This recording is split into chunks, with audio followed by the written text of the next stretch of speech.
సౌలు దేవుని మాట వినకుండా ఆయన తృణీకరించబడ్డాడు కదా.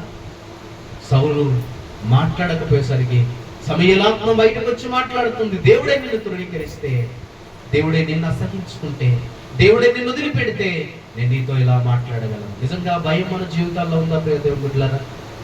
ఆత్మ దేవుని మాటకు ఒబిడియన్ విధేయత చూపించింది.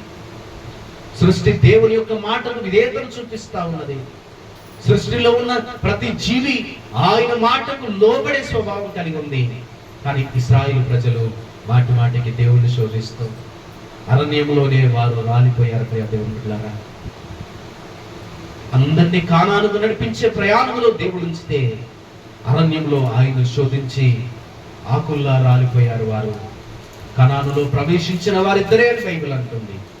ఈరోజు ఈ మాటలు మనం నేర్పిస్తున్న మాటలు ఏంటో తెలుసా? దేవుడు ఓర్చుకుంటున్నాడని, దేవుడు భరిస్తున్నాడని, దేవుడు సహిస్తున్నాడని, దేవుడు ఏమి అనట్లేదని మాటికి మాటికి మనం శోధిస్తూ ఉంటే ఇశ్రాయేలు ప్రజల లాంటి పరిస్థితి మనకు కూడా వస్తుంది. కాబట్టి ఆయన వాత్సల్యత పూర్ణుడు. పలుమార్లు ఆయన కోపాన్ని రేపుకొనక మనం ఇది ఇంకను ఆయన వాత్సల్యత చూపుతున్నంతసేపే ఆయన వాత్సల్యతకు లోబడదాం, ఆయన కృపకు అప్పగించుకుందాం, విధేయులమై దేవుణ్ణి ఆరాధన చేసి ఆయన గణపరచుదాం. దేవుడి మాటలు మన వెనుకల్లో దీవించును గాక.